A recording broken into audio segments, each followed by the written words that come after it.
कहते हैं पद से नहीं बल्कि अपने कर्मों से इंसान बड़ा होता है। और आज हम बात कर रहे हैं कि ऐसे ही हरियाणा के सपूत की जस्टिस सूर्यकांत। जी हां, जस्टिस सूर्यकांत हरियाणा के वो बेटे जिनका नाम सुनते ही हरियाणा की मिट्टी गर्व से मुस्कुराने लगती है। हरियाणा का जन जन पुलकित हो उठता है।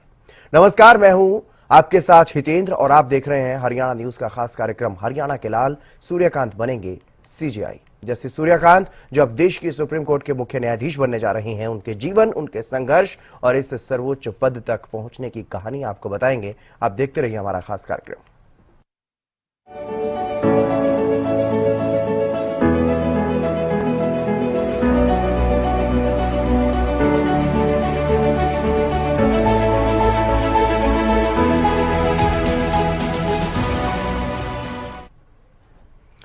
एक साधारण से परिवार में 10 फरवरी 1962 को एक बच्चे ने जन्म लिया। उस वक्त भला कहां किसी ने यह सोचा होगा कि बच्चा कभी देश में न्याय के सर्वोच्च मंदिर में पीड़ितों के लिए न्याय करेगा। 8वीं कक्षा तक की पढ़ाई भी गांव में ही हुई। गांव की पगडंडियों पर चलते हुए जस्टिस सूर्यकांत ने उस वक्त जरूर कुछ अपने सपने देखे होंगे, लेकिन उन्होंने भी शायद ही ये सोचा हो कि वो एक दिन न्याय के सर्वोच्च मंदिर में जाकर के अपना नाम स्वर्ण अक्षरों में लिखेंगे। लेकिन अब वो घड़ी आ चुकी है जब देश के सुप्रीम कोर्ट में हरियाणा का लाल सर्वोच्च पद पर आसीन होगा।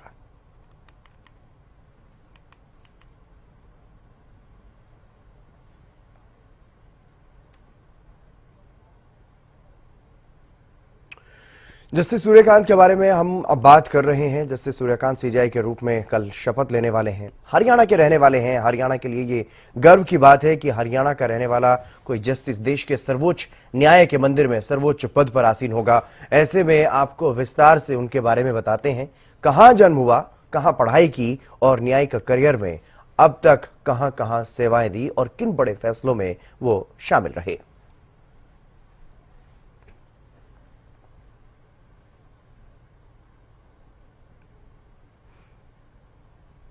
सबसे पहले आपको बताते हैं जस्टिस सूर्यकांत की पढ़ाई और उनके परिवार के बारे में।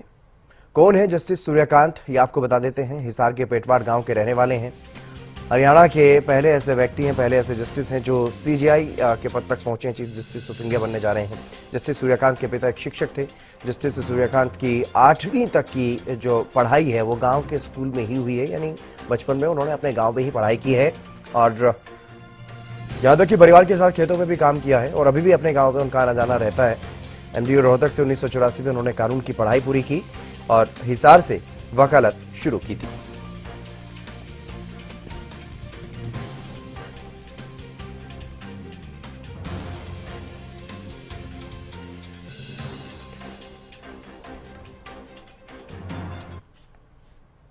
और चलिए अब आपको बताते हैं उनके न्यायिक सफर के बारे में। जस्टिस सूर्यकांत ने कब वकालत शुरू की और कैसे सीजेआई के पद तक पहुंचे और इस बीच किन किन अहम पदों पर उन्होंने सेवाएं दी। जस्टिस सूर्यकांत का न्यायिक सफर। एमडीयू रोहतक से 1984 में उन्होंने कानून की पढ़ाई पूरी की। हिसार जिला अदालत से वकालत शुरू की और साल 1985 में पंजाब और हरियाणा हाईकोर्ट में प्रैक्टिस करने लगे। हाईकोर्ट में उन्होंने संवैधानिक सेवा और दीवानी मामलों में विशेषज्ञता हासिल की। और जस्टिस सूर्यकांत राज्य सरकार और कई प्रमुख संस्थानों के वकील रहे हैं। साल 2000 में सिर्फ 38 साल की उम्र में हरियाणा के सबसे युवा महाधिवक्ता वो बने, कि अपने आप में रिकॉर्ड है। और युवा महाधिवक्ता के बाद उन्हें सीनियर एडवोकेट का दर्जा दिया गया। 2000 से 2004 तक उन्होंने राज्य सरकार के कई अहम मामलों में पैरवी की। 9 जनवरी 2004 को पंजाब और हरियाणा हाई कोर्ट के जज नियुक्त हुए। 14 साल से ज्यादा समय तक हाई कोर्ट में उन्होंने जज के तौर पर सेवा दी। अक्टूबर 2018 में हिमाचल हाईकोर्ट के मुख्य न्यायाधीश बने। मई 2019 में सुप्रीम कोर्ट में उन्हें प्रमोशन मिल गया था। कई संवैधानिक पीठों का हिस्सा बनकर के ऐतिहासिक फैसले उन्होंने दिए हैं। जस्टिस सूर्यकांत सुप्रीम कोर्ट की लीगल सर्विस कमेटी के अध्यक्ष हैं। जस्टिस सूर्यकांत राष्ट्रीय विधि विश्वविद्यालय रांची के भी कुलाधिपति हैं और भी कई महत्वपूर्ण पदों पर उन्होंने सेवाएं दी हैं। 2 बार राष्ट्रीय विधिक सेवा प्राधिकरण के सदस्य भी रह चुके हैं।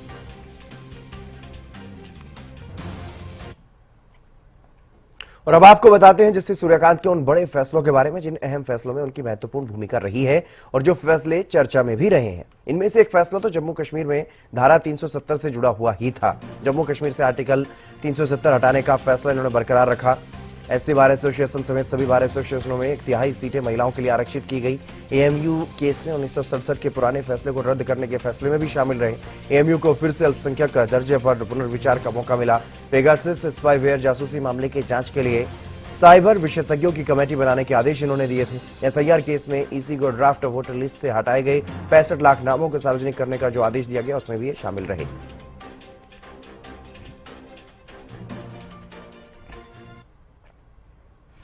जस्टिस सूर्यकांत के परिवार में खुशी का माहौल है। हर किसी को जस्टिस सूर्यकांत की इस उपलब्धि पर गर्व है।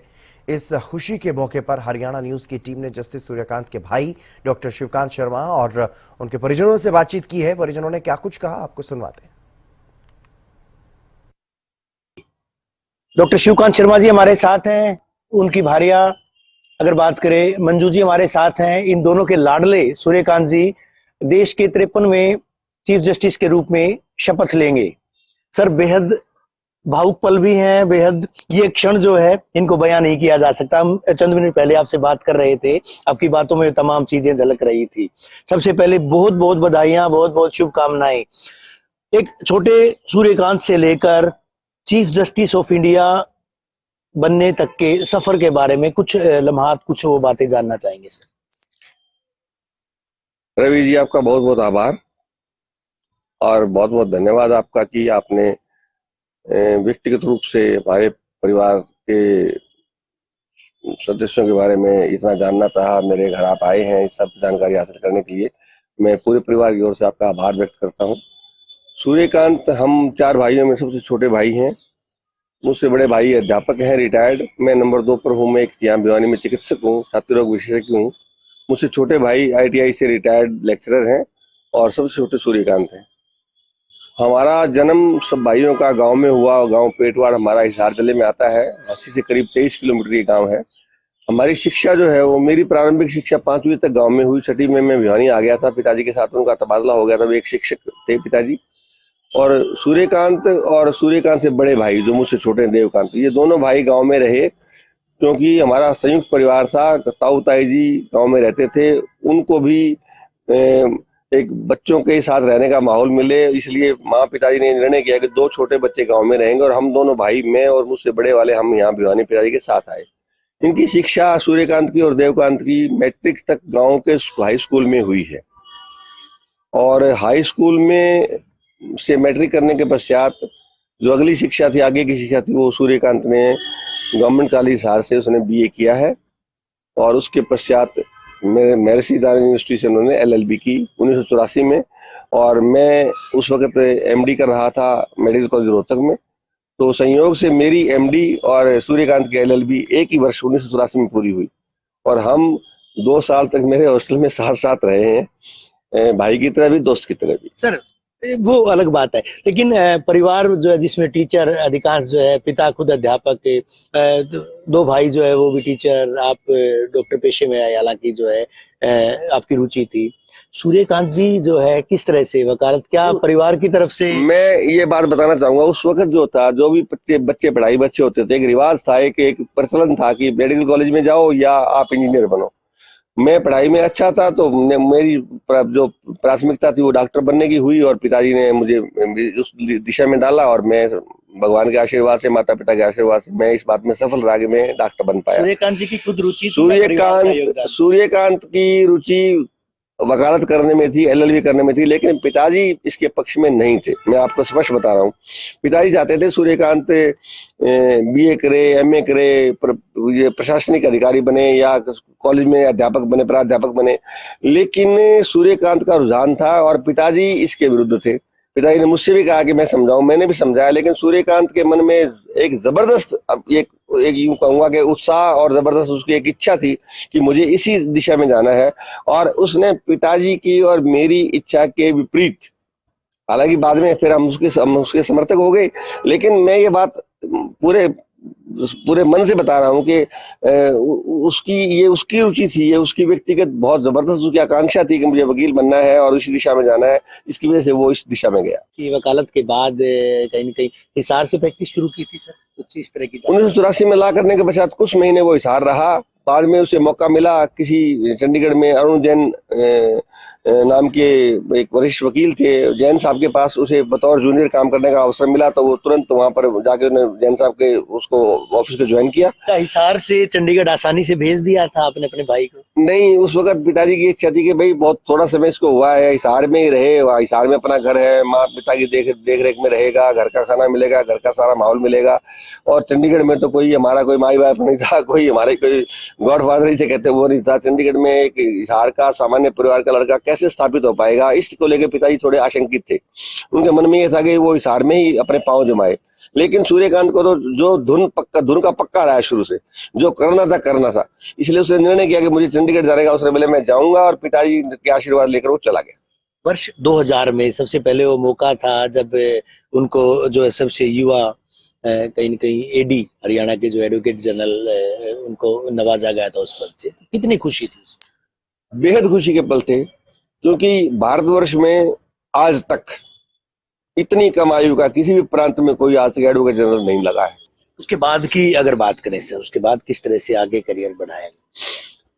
एडवोकेट जनरल के 4 साल बाद, करीब 4 साल वो रहे, इस पद पर रहे हैं सूर्यकांत। और उसके बाद 2004 में पंजाब एंड हरियाणा हाईकोर्ट के कॉलेजियम ने उनका नाम बतौर न्यायाधीश के रिकमेंड किया, और सारी प्रक्रिया पूरी होने के पश्चात 2004 में उन्होंने जनवरी 2004 में बतौर न्यायाधीश पंजाब एंड हरियाणा हाईकोर्ट में कार्यभार संभाला। इसके बाद पीछे मुड़कर शायद नहीं देखा था। 2018 में वो क्षण भी आए थे जब हिमाचल हाईकोर्ट के उनको उसके पश्चात तो समय के साथ साथ सब कुछ हुआ। हालांकि मुझे लगता है कि वो थोड़ा सा बल्कि डिले हुआ। वो 2018 में पंजाब एंड हरियाणा हाईकोर्ट के मुख्य न्यायाधीश नियुक्त हुए, और जबकि कई ऐसे उदाहरण जो उनसे कम अवधि में ही जिनका प्रमोशन बतौर मुख्य न्यायाधीश हुआ, लेकिन सूर्यकांत के मामले में थोड़ा सा डिले हुआ। लेकिन खैर कोई बात नहीं, ये सब नीति के खेल है। और 18 में हाईकोर्ट के मुख्य न्यायाधीश बनने के पश्चात हिमाचल हाईकोर्ट के, उसके पश्चात 2019 में मई में बतौर सुप्रीम कोर्ट न्यायाधीश उनका प्रमोशन हुआ। और मेरे ख्याल से 24 मई को, जहां तक मुझे याद, 24 मई 2019 में सुप्रीम कोर्ट के न्यायाधीश बने। देवर लाडले होते हैं, कहा जाता है भाभी के देवर जो है लाडले होते हैं। मैं डॉक्टर साहब के पास बाद में जाऊंगा। आप खुद जो है प्राध्यापिका रही हैं, आप खुद प्राचार्य रही हैं। परिवार में किस तरह का माहौल दिया गया था सूर्यकांत जी को आज इस मुकाम तक पहुंचे हैं, और आप किस तरह की अनुभूति हो रही है अब जब आपके देवर जो है देश के सबसे बड़े पद पर नवाजे जा रहे हैं? अनुभूति तो बेशक बहुत अच्छी है, बहुत गर्व भी महसूस हो रहा है, खुशी भी हो रही है।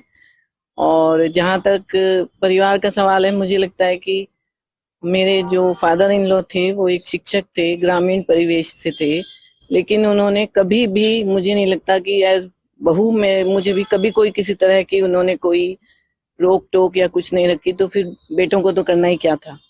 और जहाँ तक मेरा सवाल है उनके साथ संबंध का, मैं 85 में उनसे सबसे पहले मिली।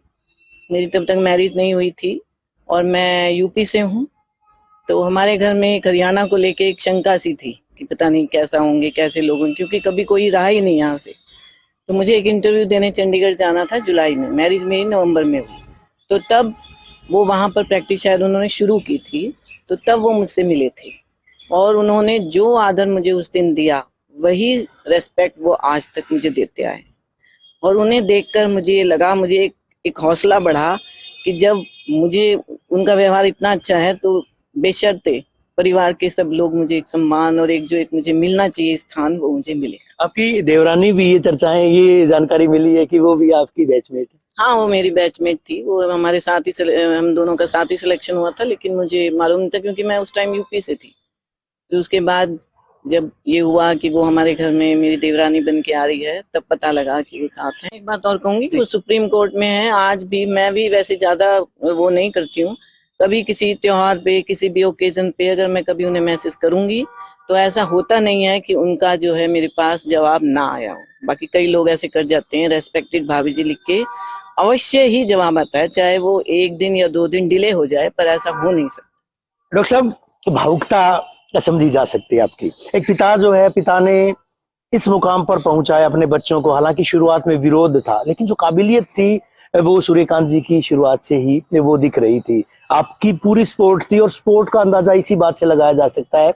और वो केयर, जो देखभाल, वो केयर कहा जाएगा कि आप इतने चिंतित रहते थे। जब वो चंडीगढ़ गए थे तब भी आप चिंतित थे, इसे हिसार छोड़ करके, जब वो उन्होंने लॉ में दाखिला लिया था राजस्थान से यहाँ माइग्रेट होकर, रोहतक यूनिवर्सिटी में आपने अपने पास रखा था, उसी कमरे में वहीं साथ में खाना, वहीं साथ में रहना, वो केयर कहीं ना कहीं उस वक्त के सूर्यकांत में और आज के सूर्यकांत में कितना फर्क आप मानते हैं सर? कितनी तब्दीली आई है? घर में सूर्यकांत वैसा ही है जैसे पहले था। उसको कोई, मैं कहूंगा कोई ऐसा अंतर नहीं है। हालांकि मैंने कभी सूर्यकांत को आज भी आप नहीं कहा, कभी आज तक। आज मैं तू कहता हूं उसको, और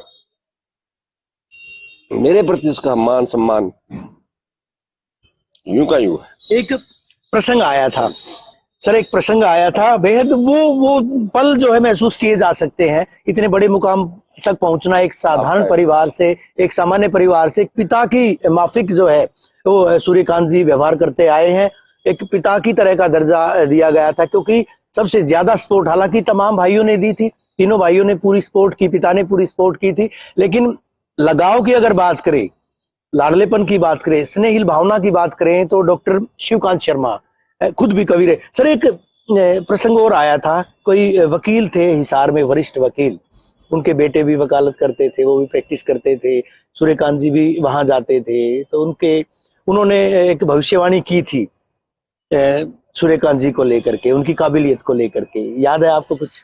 मुझे याद है, आत्माराम बंसल जी एक बहुत बड़े काबिल वकील थे, हिसार के वरिष्ठ वकील थे। वो मेरे पेशेंट थे, मैं उनका चिकित्सक था, तो उनके घर मेरा भी आना जाना था। उनका बेटा सूर्यकांत का बैचमेट रहा है।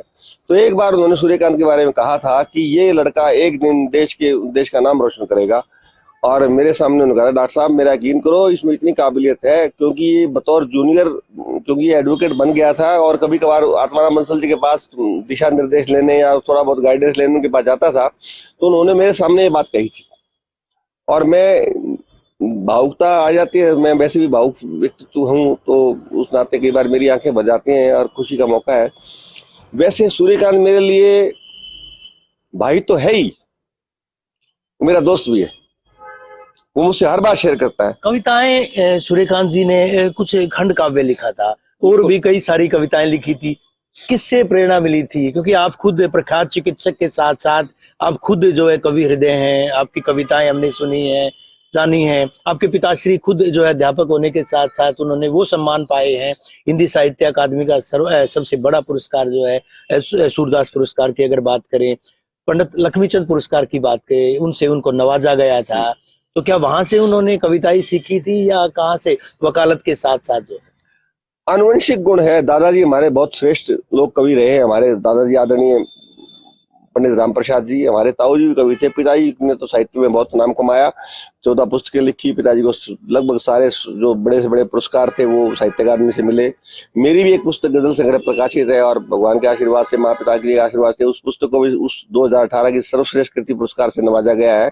एक ही मेरी पुस्तक प्रकाशित है और वो सर्वश्रेष्ठ कृति 2018 की हुई। सूर्यकांत ने एक खंड काव्य लिखा हुआ है, वो उसने प्रकाशित नहीं करवाया, अति व्यस्त हो गया वो प्रैक्टिस में आने के बाद और फिर जज बनने के पश्चात। अदरवाइज उसमें कवि हृदय है, उसने बहुत श्रेष्ठ कविताएं लिखी है।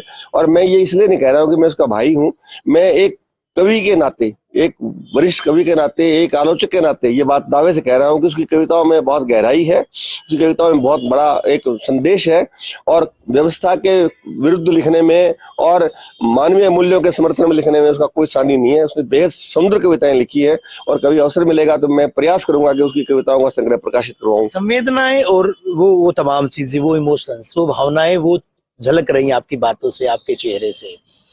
एक क्षण ये भी था, एक पल ये भी आया था जिस पल हाई कोर्ट के जज जो है बने थे, हिमाचल हाई कोर्ट के मुख्य न्यायाधीश के तौर पर नवाजा गया था, चल बसे थे। एक क्षण ये भी आया।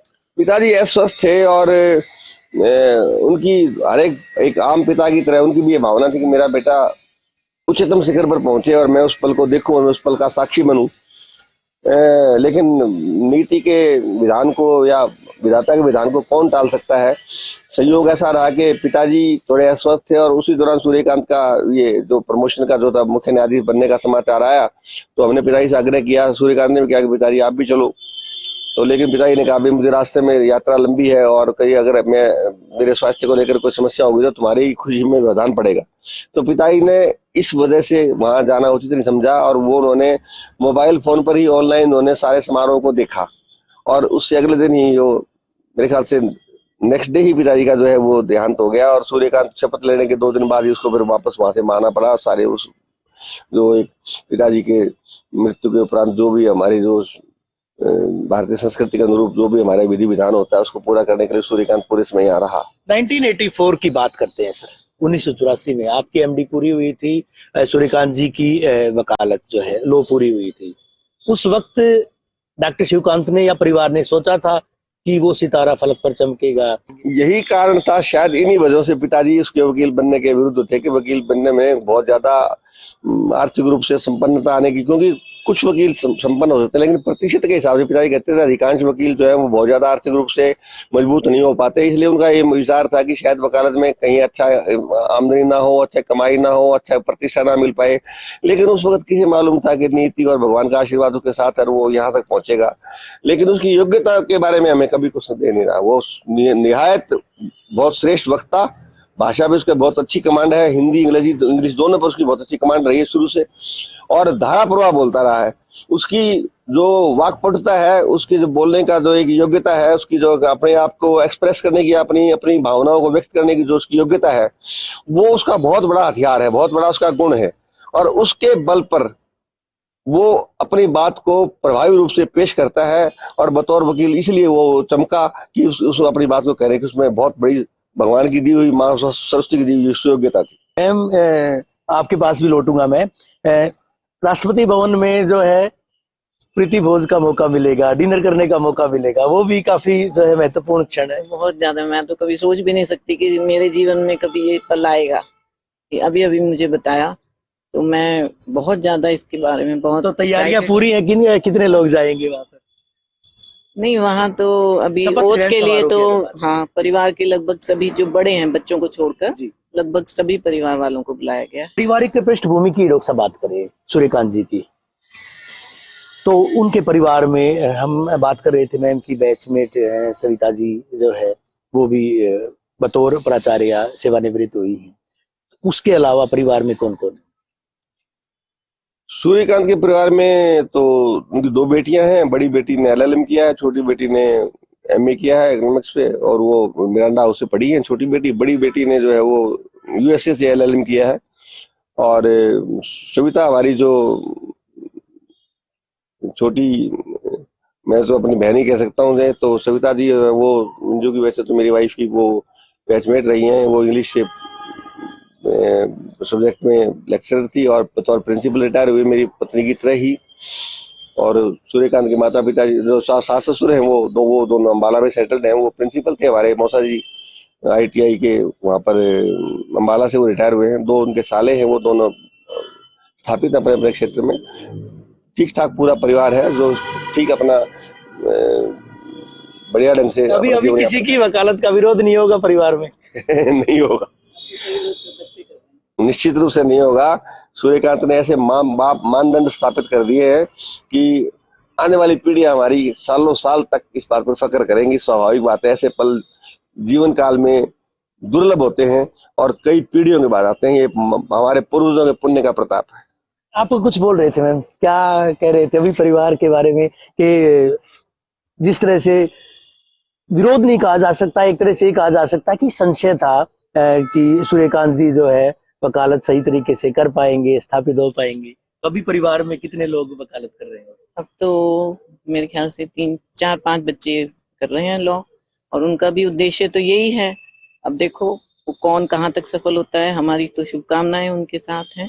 और वो जब सूर्य गए थे तो उनके सामने ऐसा कोई आदर्श नहीं था परिवार का, लेकिन उनके लिए ये एक बहुत बड़ी सौभाग्य की बात है कि उनके पास सूर्यकांत जी के रूप में उनके सामने एक आदर्श है।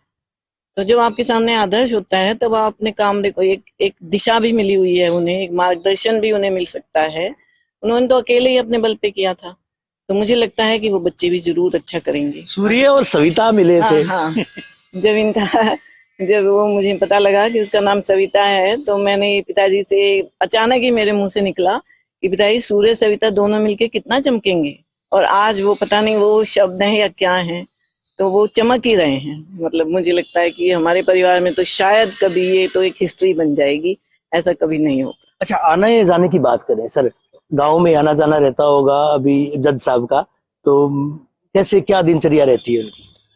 साल में हमारे पिताजी, हमारे ताऊ जी और दादाजी के नाम पे हमने एक ट्रस्ट बनाया हुआ है जो आर्थिक रूप से कमजोर बच्चों की, जो खासतौर से पढ़ाई में अच्छे, उनको पुरस्कृत करता है, उनको वजीफा देता है, इनाम देता है। साल में एक बार हम कार्यक्रम करते हैं हमारे स्कूल में, स्कूल के गांव के स्कूल में। उस स्कूल वो कार्यक्रम किसी कारण से अगर एक साल नहीं कर पाए तो अगले साल फिर दोनों साल के बच्चों को हम पुरस्कृत करते हैं। उस कार्यक्रम में सूर्यकांत हमेशा आता है और बच्चों को अपने हाथ से पुरस्कार देते हैं। हम लोग, हमें भाई, मुझसे बड़े वाले भाई जो अध्यापक रिटायर हुए ऋषिकांत जी, और मुझसे छोटे भाई देवकांत, हम सभी भाई उसमें आते हैं, सारा परिवार आता है, हमारी पत्नियां भी जाती हैं, बच्चों को पुरस्कार देते हैं। और गांव के सभी बड़े बुजुर्गों का सूर्यकांत तहे दिल से सम्मान करता है। हरियाणा में और पूरे देश में कहावत आती है सर, ऐसा कि तू डीसी लग रहा है, एक हरियाणा में आती है कि जज लग रहा है। तो एक जज के भाई हैं आप, कुछ कई सारी बातें भी सामने आती होंगी, लोग बड़ा फक्र भी करते होंगे, लोग अपेक्षाएं भी करते होंगे, तो क्या कभी काम के लिए भी कहा आपने किसी तरह से? किस तरह का स्वभाव है सूर्यकांत जी का? देखो, न्यायिक प्रक्रिया में कभी हम दखल नहीं देते। सूर्यकांत जब जज बना था उसने सारे परिवार से कहा था कि मैं न्यायिक प्रक्रिया में, कोई परिवार का सदस्य मुझसे ये उम्मीद ना करे कि मैं किसी के कहने से कोई उसमें कोई तब्दीली कर दूंगा या कोई निर्णय में कोई प्रभावित कर सकता है। उसने पिताजी से भी कहा, माँ से भी कहा, सभी से कहा था कि न्यायिक प्रक्रिया में कोई भी दखलंदाजी मैं स्वीकार नहीं कर सकता, और मेरा सबसे निवेदन है, विनम्र निवेदन है कि कोई इस तरह की चेष्टा भी ना करे। और वो दिन था, हमारे पूरे परिवार ने इस अनुशासन का पालन किया है। कोई भी परिवार का सदस्य किसी भी न्यायिक प्रक्रिया में बाधा बनने की या उसको प्रभावित करने की कोशिश ना हमने की है, ना हम कभी कर सकते हैं, ना करेंगे। हमें सूर्यकांत के मान सम्मान का, उसकी प्रतिष्ठा का, उसकी नेक नीति का पूरा पूरा ख्याल है। वो हमारे परिवार का गौरव है और कोई परिवार का सदस्य नहीं चाहेगा कि उसके गौरव पे आंच आए। बचपन से क्या खाने पीने की बात करें, क्या अच्छा लगता था सूर्यकांत जी को? आप तो साथ रहे थे हॉस्टल में, मेस में जो है साथ खाते थे। सादा खाना पसंद करता है, आज भी हमारे घर आता है। पीछे भी कुछ समय पहले आया था, तो उसको लहसुन की चटनी और मिर्ची रोटी बहुत पसंद है, और लस्सी बहुत पसंद है, उसे बाजरे की रोटी बहुत पसंद है। तो उसकी हमेशा जो प्राथमिकता होती है सादा खाने की तरफ रहती है, और कह के बनवाएगा कि मेरे लिए आज मिर्ची रोटी बनाई जाए, मैं घर, बल्कि हमारे तो पता है घर में आएगा, मंजू को पता है कि वो आएगा तो उसके लिए लहसुन की चटनी और मिर्ची रोटी जरूर बनाई जाती है। कभी दिल्ली जाते हैं साथ में? जी मैम, मूंग की दाल खाते हैं मूंग की दाल उन्हें पसंद तो है। कभी जाते हैं तो वहां भी आप खुद बनाते हो या लेकर जाते हो यहाँ से? कभी ऐसा क्षण आया हो? नहीं, अभी तो काफी दिन से तो ऐसा कुछ नहीं हुआ। जो मतलब हमें लगता है वो तो हम ले ही जाते हैं उसके लिए। 10 फरवरी 1962 को जन्मे हैं। एक आखिरी प्रश्न है सर, आपको कितनी खुशी हो रही है एक चीफ जस्टिस ऑफ इंडिया के भाई होने के नाते, एक पितावत आपसे व्यवहार करते रहे हो, आज आपको कितनी खुशी है? खुशी है, घमंड है, गर्व है, क्या है सर? मैं पितावत तो नहीं कहूंगा, बड़े भाई का सम्मान देते रहे, लेकिन मैं कहूंगा मेरे से मित्र ज्यादा हैं, वो भाई से ज्यादा मेरे मित्र हैं। क्योंकि सूर्य, कोई बात उसकी व्यक्तिगत बात है वो मुझसे शेयर कर लेता है, करता रहा है, और हर रिगार्ड बराबर रहा है। रिस्पेक्टेड भाई साहब लिखता है मेरे को हर पत्र में, हर मैसेज में, वार्म रिगार्ड्स के साथ उसका मैसेज खत्म होता है। भी तो आपने ज्यादा की थी कि बिल्कुल मैं इस स्थिति में था कि उसकी सपोर्ट कर सकूं, और मैंने किया। और आज वो जिस स्थिति में है, अगर मुझे किसी की जरूरत है, मुझे पता है आधी रात में मुझे उसकी जरूरत है, तो मेरे साथ खड़ा होगा। जी, उनकी सेंस ऑफ ह्यूमर बहुत अच्छी है।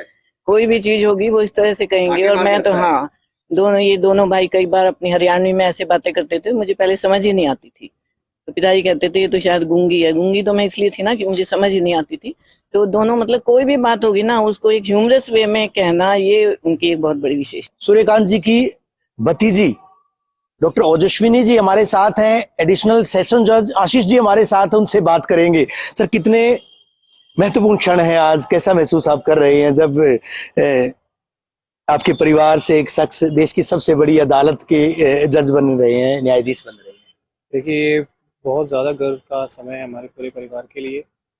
जो हमारे परिवार के पूर्वजों की जो तपस्या रही है, कहीं ना कहीं एक उसका परिणाम भी ये देखने में मिल रहा है। और जस्टिस सूर्यकांत जी जो मेरे चाचा जी भी लगते हैं, उनने जो परिश्रम किया है जीवन में, संघर्ष किया है, उसका कहीं ना कहीं एक बहुत छोटा सा एक उसको रिवॉर्ड कह सकते हैं, एक वो उनको एक वो है। सबके लिए बहुत खुशी का मौका है। और बस इसको एंजॉय कर रहे हैं सब लोग, बहुत खुश हैं इसको जान के। डॉक्टर ओजस्विनी जी हमारे साथ, उनसे बात करेंगे। आपके चाचा जो है मुख्य न्यायाधीश बन रहे हैं, परिवार में तमाम लोग, टीचर, आपकी माताजी की बात करें, आपकी चाची जी की बात करें, ताऊ जी की बात करें, सारे लोग टीचर थे, आपके पिताश्री डॉक्टर और आप भी डॉक्टर जो है। अब ये नया ट्रेंड वकालत के साथ, वकालत के बाद जो है जब जज बनने का है, तो व्यवसाय बदलेंगे?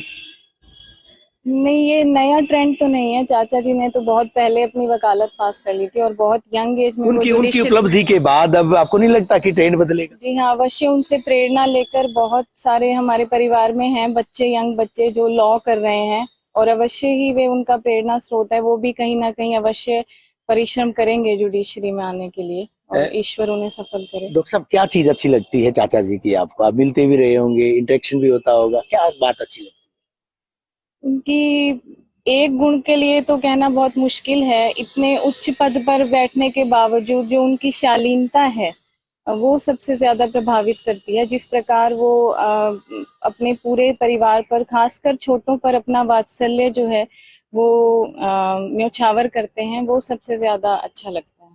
ठीक है, एक बड़ी बात है, परिवार के लोग बेहद आतुर भी है उस क्षण को कहीं न कहीं जीने के लिए। और साथ ही साथ एक अहम बात कि हरियाणा की तरफ से देश के पहले मुख्य न्यायाधीश के तौर पर पद ग्रहण करने जा रहे हैं सूर्यकांत शर्मा जी। तो बेहद खुशी की बात है, ना केवल भिवानी के लिए, ना केवल हिसार के लिए, बल्कि समूचे हरियाणा और पूरे देश के लिए। क्योंकि गांव का छोरा जब इस पद पर पहुंचता है तो निश्चित तौर पर वो पल गौरवान्वित करने वाले होते हैं। वीडियो जर्नलिस्ट सुमित अवस्थी के साथ रवि चांगड़ा। तो 24 नवंबर का दिन देश के लिए तो ऐतिहासिक होगा ही, हरियाणा के लिए भी ये दिन और भी खास रहने वाला है, क्योंकि हरियाणा के लाल जस्टिस सूर्यकांत सीजीआई पद की शपथ लेंगे। हमारे खास कार्यक्रम में बस इतना ही। आप देखते रहिए हरियाणा न्यूज।